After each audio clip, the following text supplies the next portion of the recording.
Well, hello, welcome back to Irish Racing's Form Scan show presented by Bet365. My name's Joe. I'll be your host for our day 2 full preview of the Cheltenham Festival. We'll be going through the card. Same as yesterday, we'll be going with Ed Quigley and Emma Nagle as well. So pleasure to have you on board. Ed, just give us an update on the conditions. You were saying it was absolutely lashing down not too long ago. Yep, on Monday tea time, that kind of 5-6 o'clock in the evening. Yep, we had a heavy downpour, a sprinkling overnight. Ground conditions on the Tuesday were officially soft, and obviously heading into the Wednesday's racing, a little bit of unknown, a bit of a mixed forecast. Generally, just the odd pocket of shower. Nothing too crazy on the weather map, but we've heard that before, and sounds like Wednesday night into Thursday there's a potential big band of rain coming in, which would soften things up for the Thursday. But I suppose we'll cross that bridge when we come to it. But you're looking at a blend of soft ground, and as I say, if the wind and potentially a little bit of dry weather is around, it may just put the odd bit of good to soft into a few places. But nonetheless, just personal conjecture, I think it's going to be pretty hard work on the old course for the Wednesday. And thinking of that with the conditions in mind, Emma, which race are you particularly looking forward to? On Wednesday, with the conditions in mind, I think it's Jerry Colombe. He's probably one of my bets of the week, and the more rain comes for him, the better. He's going to absolutely love the mud. Look, I think it's probably just going to be soft, kind of by the way they're talking. Obviously, Ed would know a bit more than me, just being kind of outside the door of the course, I suppose. But yeah, I think the rain's going to suit a lot of Willie's horses and just the Irish horses in general. I suppose they're kind of used to the mud over here, so yeah, it'll be interesting to see how much they get down. But it's gonna have a big effect on your selections during the week. It's kind of, I'm changing my mind on a few now already just because of the downpours. Well, yeah, speaking of one, I think we've heard your view as well on Goodland, building up plenty in the weeks leading up to the festival. So let's start off with the Ballymore, the 130. So are you still with Goodland, Emma, or are you kind of shifting your view? Yeah, no, I'm probably gone too far to desert him now. Been with him for quite a while, so yeah, I'm going to stick with him. Look, he's drifting way out in the market, but I'm not really sure quite why, because Barry Connell still seems ultra confident. I think he was quoted yesterday saying he still has the best 2 horses in the Supreme and the Ballymore, so that's good enough for me, I think. I think how Marine National runs in the Supreme is going to affect this lad's price as well, because if Marine National happens to win the Supreme, I think he'll shorten. But if he gets beaten, I think the lesser known trainer jockey combination is having a big effect on this lad's price. And if he kept drifting away out, I'll probably back him again, to be honest. I don't think the ground will be as big a concern as I had for maybe Marine National. Look, I'm looking forward to seeing him run. I think the 2 mile 6 in the Dublin Racing Festival probably stretched him a slight bit. And I think the way this race will be run is going to suit him to the ground. I'd say probably Harry Cobden and Danny Mullins will both want to go forward on Hermes Allen and Cham Kiley. And this will help, Michael's fella to settle. I think he's slightly keen, but in a strongly run race, he should be fine. The 2.5 miles here will suit him to the ground. And yeah, really looking forward to him. Imperi Pass, though, is one I have an awful lot of respect for. The vibes coming out of Willie's kind of all week have been very, very strong. I actually spoke to Ruby last week, and he put him as his bet of the week, which kind of made me shake a bit with my Goodland bet. But yeah, he's a worry. And of course, Paul Nicholls' horse is a big worry as well. Probably he's a record in the race. Paul Nicholls is probably affecting the confidence behind that fella a small bit, but he'd have to be a big danger as well. I'd say Harry Cobden from the front. It's always a dangerous proposition. When he gets in the front of a horse, he can time it to perfection, a bit like Danny Mullins. So there's a lot of dangers in the pack, but I'm still happy with my Goodland bet at the moment. Anyway, good stuff. And Ed, for you as well. I'd sum up a lot of what Emma's saying there, really. I mean, the vibes of Imperial Pass is like he's a little bit of the kind of Duvan Part 2, isn't he? He's shortening up minute by minute on the basis, essentially, of a large amount of hype. I mean, he has done things very well so far, but you could argue he's not done anything markedly better than what the likes of, Gaelic Warrior or Goodland, Goodland being a Grade 1 winner, Hermes Allen, won a Chalahood on the bridle, of which the form looks rock solid. You wouldn't say Imperial Pass has done something yet which is in a different postcode ability-wise to those, yet he really is the kind of the horse. He's the preview night circuit horse, isn't he, really? And a lot of confidence behind him, an emphatic winner on his last couple of starts, including in the Moscow Flyer. And yeah, the Vibes Eye will take a lot of beating. I'm slowly coming round to Emma's suggested good land just based on the prices. I don't have a massively strong view on this. I'm probably going to play prices at the last minute. I'm finding it hard to kind of separate a few of them. You know, Good Land, Champ Kylie, Gaelic Warrior, Hermes Allen. To me, I think you could kind of throw a little bit of a blanket over them. And if Good Land, if Marine Nationale has been stuffed at the time this show comes out in Supreme, and Good Land's pushing out to kind of 9-10 to 1 or something, then you'd be daft to not be getting involved at that price. So all in all, a little bit of a waiting game.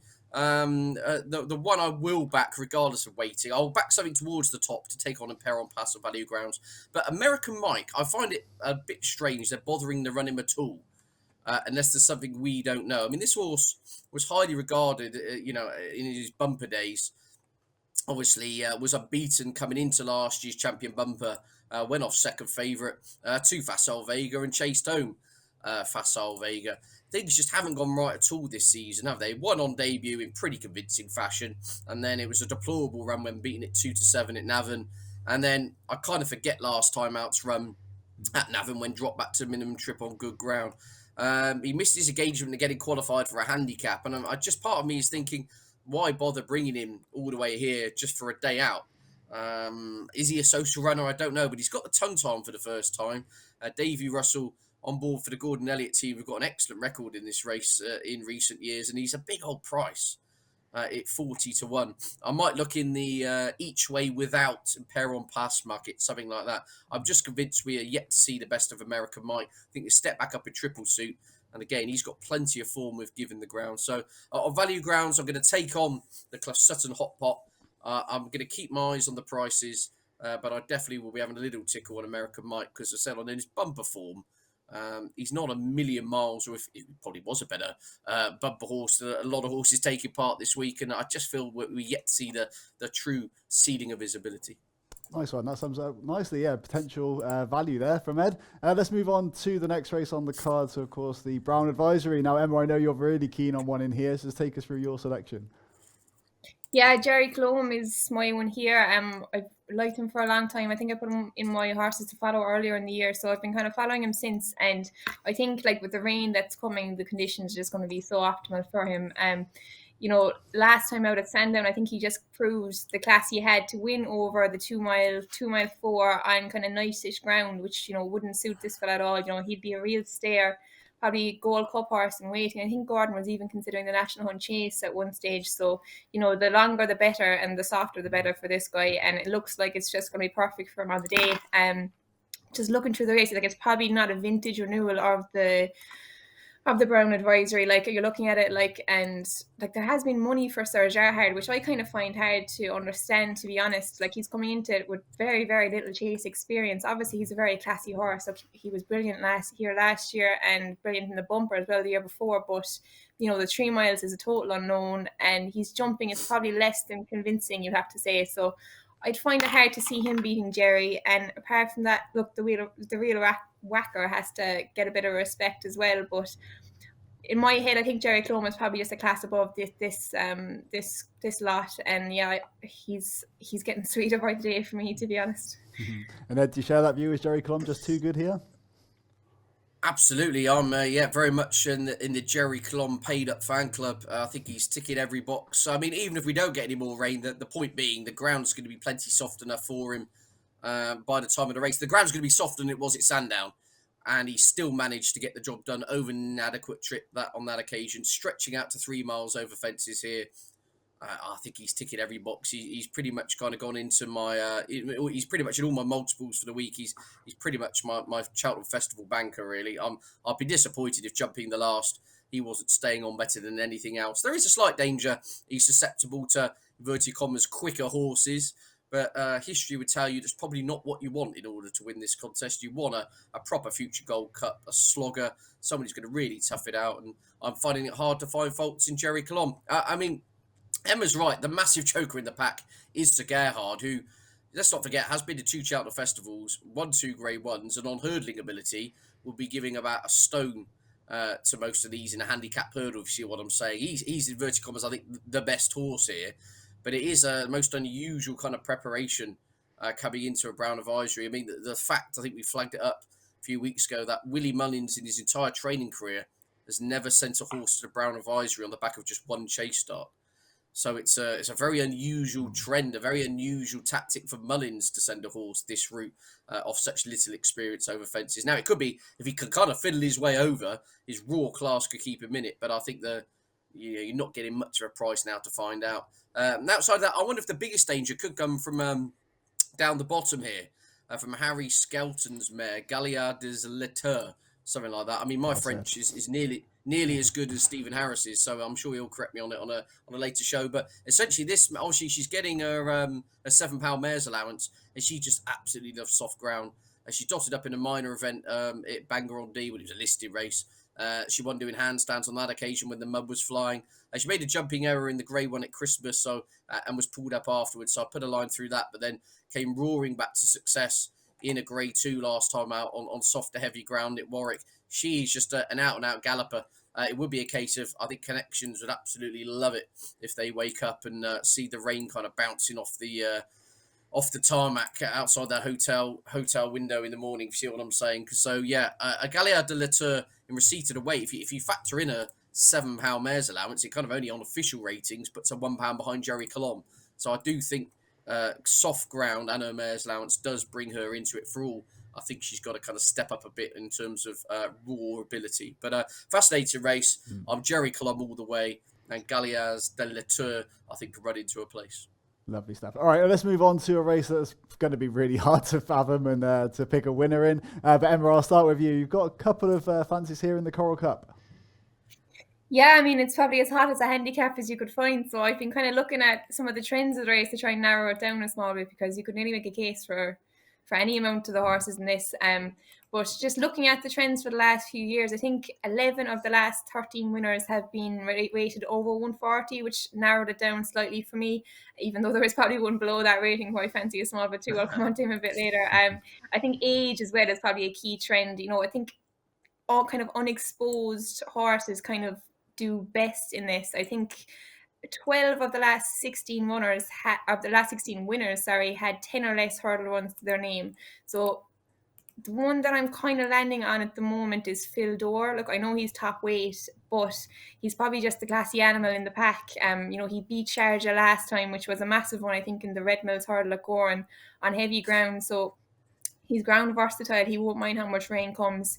He was a very, very good juvenile hurdler last year, kind of just behind Vauban in the pecking order, which, you know, is no disgrace either. Kind of a funny season he's had, I suppose. He's come back from chasing back to hurdling, but, you know, he's versatile. Ben Harvey's up on him. If anyone doesn't know of Ben Harvey, you know, he's probably one of the best £5 claimers in the country. Very, very good rider. He was a brilliant point-to-point jockey and turned professional not too long ago. And he, you know, he'll be nothing but an 8 to him. He'll take £5 off the 12 stone, which is probably needed. But I think Phil Dore at 16 to 1 could run a massive price. And another one who I like, I think, well, obviously the Charles Burns horse, One for Oscar, has a big chance. You know, Cesaro, which winner, but I think the ground is probably just going against him at the moment, which will kind of turn me off him a small bit. And kind of going against the trend that I was talking about earlier, one who's maybe a bit lower rated is San Salvador for Joseph O'Brien. This is kind of an interesting one. I think Joseph put him away for this race after he won a handicap hurdle at Punchestown in December. So, you know, Joseph's a brilliant target trainer, and Richie Deegan up in him is a good £3 claimer. I wouldn't be writing him off at 16 to 1 either. Maybe ground is slightly against him. He has won on heavy ground. Yeah, no, San Salvador and Phil Dore, I'm not 100% sure, but I might back the two of them each way. And how about for you, Ed? Phil Dore is interesting. I mean, yeah, huge weight here, but it's just Emma says Ben Harvey claiming the 5. He is obviously the class act, beaten 2 lengths by Vauban in the Triumph Hurdle. Beat Sharjah. You look at the horses he's beaten.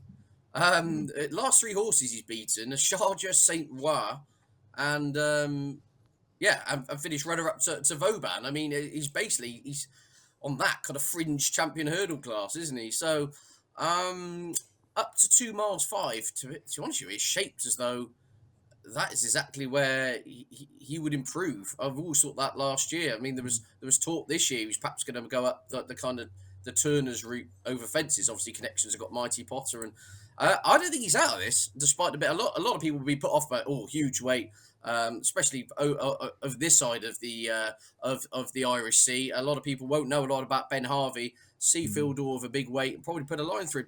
He's not out of it. Obviously, I'm with Cumpron from 4 months ago, but I fear McGround's got against me now. I think he's the best treated horse in the race. This has been the target for some time. Aidan Coleman on board for Philip Hobbs was fourth in it last year on the day where the absolute Amazonian rains arrived, remember, and it became a swamp. He wants good ground. He had an amazing race to finish fourth on heavy last year, despite all that. He's got in here £2 lower. He's so well handicapped. But chatting to Aidan Coleman a week ago, he just started chuckling, saying, yeah, it basically hasn't rained for about 7 weeks at Cheltenham. And then it comes to the 1 week where they want the ground to be like a Epsom on Derby Day, and it absolutely lashes down. So I fear the ground may have gone against my anti-post involvement. So all in all, a little bit lukewarm on this race. If I was going to be pushed for a selection, I probably will go 2v the field. I might have a little bit on Phil Daw because I think he could improve up to this trip on soft ground.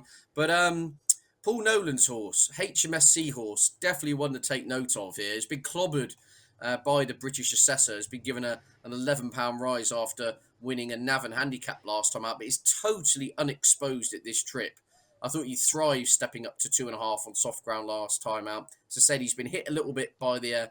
he's got the British handicap attacks, if you like, but he's totally unexposed at this trip. And crucially, he ran very well at Cheltenham Festival last year when finishing fourth in behind Brazil and Gaelic Warrior in the Boodles, where he met a bit of trouble in running. So, yeah, stakes to minimum in this race, which I think is a bit of an equine Rubik's Cube. I'm going to go HMS Seahorse and Phil Daw versus the field.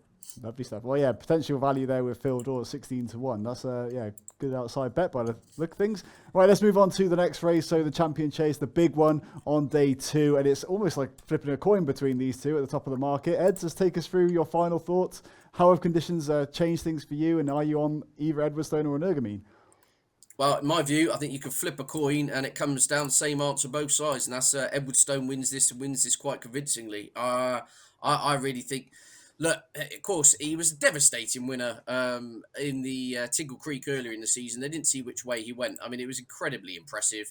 Beat Granatine 9 lengths, had Shishkin 15 lengths behind. Gentleman to Me was tailed off. I mean, that really was top level stuff. Obviously, won the Arkle last year in very smart fashion as well. Beating the likes of Blue Lord and Ho on Kalor. He's a class act on this day. Now, the wheels have come off slightly since then. Obviously, tipped up early in the Grade 2 at Kempton over the Christmas period. And then it was kind of a how should we say, getting back round was my kind of view when he was beaten ahead in the rearranged Clarence Chase. And I do think there was a lot of Tom Cannon and Paul Townend playing a little bit of kind of cat and mouse between Energumene and Edwardstone, and totally forgot about Editor de Gite, thinking, oh, he'll come back to them. Energumene fluffed his lines, and then Tom Cannon suddenly realised, coming to like 2 out, hang on a minute here, we've got to make up 10 lengths or so. And he had to kind of go through the gears. The amount of ground he made up in the home straight, I watched it back again, it was phenomenal. I mean, he ate up the ground and then got, beaten ahead on the line. And essentially, Alan King has said going into that, obviously, because he fell at Christmas, he missed a little bit of work because he came back sore from that, and he would come on a huge amount for the run. I think you'll see a good 5 to 10 lengths improvement on the back of that, just in terms of fitness. I think he was carrying a bit of condition, and I think he wins. I mean, Energumene, you can forgive one bad run, for goodness sake. I mean, he's the reigning champion, and he's been a fantastic horse. But I said I'm not quite sold on all these excuses of white fences and orange fences and yellow boards and advertising boards and all this kind of back-fitted excuses of why he didn't jump well last time. To me, he looked like he spat the dummy out. Now, whether that was because they tried to ride him with a bit more restraint on that occasion, he didn't enjoy it. Maybe they might go back to their old swashbuckling tactics. I don't know. But then would that be in his best interest to go hammer and tongs of Editor de Gite at the head of the field? All in all, it was just a little bit of alarm bells for me last time out with Energumene, and I think Edwardstone is going to take a lot of beating from off the pace. I can see, well, Granatine and Nube Negra will be ridden cold racing the ambulance, and they'll look to try and swoop and pick up the pieces. And out of those two, I wouldn't be shocked if Granatine ran on into a place. I think he'll be ridden with the view of staying out the heat of battle. But I'm very confident. I mean, I've got the double. I'm on the Jerry Colomb Edwardstone paid up double fan club on the Wednesday. I'll be disappointed if Edwardstone was beaten. Yeah, and how about for you, Emma? How do you see it going? I am actually in the Energumene camp. I think, especially, it's going to help him so much. He'll love it if it gets the softer and softer it gets. It's going to suit him to the ground. I wouldn't be overly worried about his last one. I'm willing to forgive him for it, to be honest. Just kind of based on the fact that Willie didn't seem overly disappointed in it. I think Energumene is probably more of a galloper than a speed horse, and I think Paul Town is going to ride him accordingly this time. He's probably going to. I'm not saying he has to be out in front, but he's going to be handy. And the way Edwardstone is ridden, if he holds him up now, he might change tactics as well. But if he's held up, I don't think it's going to play to his advantage running against an Energumene on soft ground. I think an Energumene's a real stayer, and I think Paul Townend's going to ride him an awful lot different this time. He's run last time. Probably, I know you can make excuses, and it's fine to make excuses, but there's a lot of things kind of went wrong for him on the day. Being held up didn't help, and he was kind of jumping into the back of horses the whole time. Big mistake at the last. Maybe he did spit the dummy out a small bit. It kind of looked like he was tired at that stage, but yeah, I'm willing to forgive him. I think he's probably just the best horse in the race. We saw him last year. I know the race fell apart last year, but on heavy ground, he was just devastating. I'm willing to forgive him. A lot of respect for Edwardstone, obviously, but I'm going to stick with the Irish horse, I think. That's it, yeah. So the Irish against the UK. Surprise. That's it. So yeah, comment below with your view, depending on who's watching. Maybe the Irish are all on Energumene and the English all on Edwardstone, but let's see how it goes at the end of the race. Right, let's move on to the cross country. I know, Ed, you're kind of going to swerve this one from a betting point of view. I had a little bit of a task beforehand as well, just to try to plot the route. So I've got this illustration here. This took me a lot longer than it actually looks like, so I got lost plenty of times doing this. So Ed, just from a kind of spectator point of view, what do you make of the cross country? Oh, look, it's some people love it, some people hate it, some people are nonplussed by it. I'm quite nonplussed by it, but look, I accept it's part of the spectacle. And as you say there, you could literally tie yourself in knots, can't you? Trying to work out the cross country route. There was a race, wasn't there, a few years ago, where Davy Russell kind of famously he checked the rule book and he took what everyone thought he'd taken the wrong course, but he'd actually taken an area on the course that he was allowed to go on, and it was a shortcut, and he took lengths out of the rivals, and other jockeys were confused, and there was a big debate afterwards. Look, but yeah, no view itself on the race, although the kind of breaking news at the time of recording is it's very interesting. We were discussing off air about the jockey bookings here. Well, Michael O'Leary's just gone on live television and stated that he thinks Davy Russell should have stayed in retirement and has no place coming back to the weighing room. Which is quite a bold statement to make. And with that in mind, I mean, going into this, we'd imagined Davy Russell, with Jack Kennedy injured, was going to ride last year's winner. And Jamie Codd was going to be on Galvin. That was what we were led to believe in the build-up. I imagine with that conversation, which has probably happened behind closed doors, quite a heated one, personal conjecture. So therefore, Davy Russell's not riding for Gigginstown. He is on Galvin in this, which I think it opens up the door for Keith Donoghue, if I'm not mistaken, on the last year's winner, Delta Work. So all in all, nothing in terms of a form or fancy, but just an interesting bit of insight there in regards to some of the jockey trainer owner politics, which are still flying around. Poor old Davy comes out of retirement to do everyone a favour, and he's getting flat for it. So. And Emma, I mean, how much do you actually look at that jockey booking as well? What do you make of it? Yeah, I mean, this is definitely a strange one. I think, as we were kind of saying off air, I think Jamie Codd was kind of due to ride Galvin the whole time. It's strange. I don't think Keith rides for Gordon a whole pile anymore. I think he's moved to Gavin Cromwell. Obviously, he had a great partnership with Tiger Roll going back a few years, but I mean, maybe that's influencing Gigginstown's decision. Maybe they don't. Yeah, I don't know. It's a strange one. I wasn't expecting to see it, to be honest. Look, I suppose vibes are that Delta Work is probably the more fancied horse in the yard, and he's got the experience in the cross country. I thought he ran a great race in Cheltenham in January when he was third. And off in these kind of conditions, he should be very hard to beat. Galvin, obviously a very classy horse as well. Not a horse I'd have an awful lot of confidence in, though, to be honest.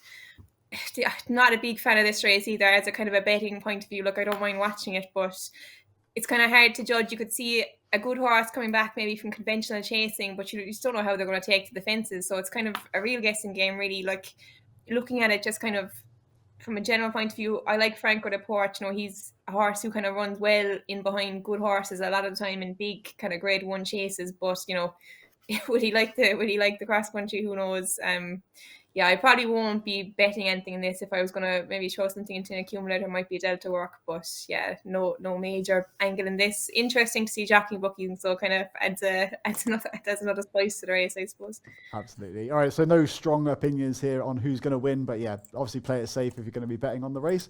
Let's move on to the Grand Annual now, so the 450. Ed, I wanted to look at last year's winner, Global Citizen for Ben Paulin. Obviously, we were there at the yard as well earlier on last year, well, later on last year. But what do you make of his season? And it's kind of, not looking so great at the moment. It's not been a great season, but as kind of Ben alluded to, there was one day that mattered last year, and there's one day that matters this year. So I would take his season with a little bit of a pinch of salt in the fact that it's been about getting him right for this race. Obviously, got the job done 12 months ago. On a handicapping perspective, he's only £3 higher. Look, he is 11 now. That is a worry, but Croco Bay won this as a 12-year-old a few years ago. He's been training this race in mind. I mean, he has been a bit of a globetrotter. Global Citizen, hasn't he, this season? Went over to America for the American Grand National. That didn't work. He had a prep run at Wincanton in the Kingwell Hurdle. It's been a bit of a here, there and everywhere. But as he says, it's all been about really what could be one last hurrah, but one big day again. I'm very lukewarm on the entire race. I've been going through absolutely every horse, and I've been going around the roundabout and coming back to where I started. Global Citizen, I wouldn't put you off each way because I think he will be absolutely trained to the minute for this. And Ben Pauling is statistically having the best season he's ever had. He's trained the most winners he ever has done to this point in the season since he took out his trading license 10 years ago. So the yard are flying. I wouldn't put you off him each way down the bottom of the weights. Of those towards the top, it would be another British horse, actually. I haven't really mentioned at all Paul Nicholls so far this week, but Time White has an excellent record when fresh. In fact, I think his form figures are 1-2-2-1-2 when returning to the track on a 100-day break or more. So that's something to bear in mind. They've kept this horse back deliberately, 116 days off the track since disappointing last time out at Ascot. That was when he tried to back up run only 4 weeks earlier, and he couldn't do it, if you see what I'm saying. So I think he's a horse, if he goes well fresh, he's got form on good and soft ground. I wouldn't be shocked if he was involved at a big price, kind of 16-1. So two tentative, small each way plays, and one I think is an absolute head scratcher. It could lie with the Irish JP McManus with Dino Blue and Andy Dufresne. Obviously, one unexposed, one Andy Dufresne was runner-up to Global Citizen last year, so he's got a little bit of the been there and done it factor. But I'm looking for a couple of bigger prizes to run into a place, and if Time White or Global Citizen can hit the frame, I'm chuffed. And as I say, in a race I'm generally quite lukewarm on. Yeah, and how about for you, Emma? Yeah, at the moment I'm kind of thinking the same as Ed. Don't really have an overly strong opinion. Obviously, Andy Dufresne is probably being set out for the race, kind of being talked about a lot, I suppose. And a kind of an interesting trend in the race is, was it 15 of the last 18 winners had won at the Cheltenham Festival, and 7 of the last 17 winners had actually won in the Grand Annual before, So Andy Dufresne and Global Citizen, who Ed was mentioning, will both fit into that trend. It's kind of a race. It's a funny race. Not one I'd have an awful lot of luck in the past, but you could make a case for a few of them. Andy Dufresne, obviously, a massive chance. Dino Blue as well, obviously, has a big chance for Willie Mullins. She's been kind of mixing it with some good mares this year, and she's probably fairly enough traded in this. She'd have to have a chance. 5-1's probably short enough, though. Another one who kind of caught my eye, Midnight Run. He's an interesting one for Joseph. A 9-year-old, but he is still a novice chaser, so he's probably still a bit unexposed off his mark. I think he won a graded chase not too long ago, and he's probably just one who might have still a bit up his sleeve at an each way price, but no massively strong opinion on this either, to be honest.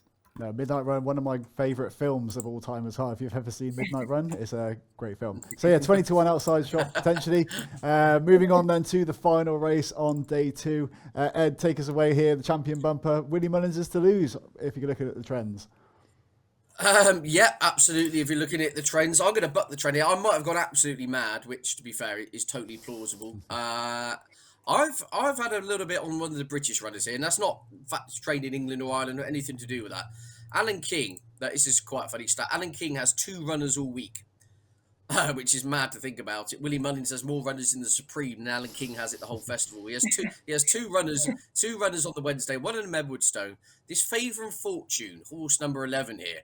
I was stood on the rails at Warwick on Kingmaker Day, the day John won, and this thing absolutely took off to win the bumper. Tom Cannon on board, galloped round, pushed the button, and I mean he absolutely took off. Won by the best part of 8 lengths, and I was just watching Tom as they went past the line. He could hardly pull him up. It was like watching, a sprinter at York or the Knaves Mile. I mean, he really was trying to keep a lid on him, say, "Well, come on, your job's done. You've done it well enough." And I just think it's like reading between the lines here. The fact Alan King wouldn't generally be known as for his bumper crop at Cheltenham. And obviously Carabac ran well in the race, and Edwardstone, funny enough, did run well in the race a few years ago. But you wouldn't normally go to Alan King as your go-to bumper trainer. But the fact they're bringing him here speaks volumes, because Alan King said we don't want social runners anymore. We're bringing horses to the festival that have realistic claims, and they're bringing Edwardstone.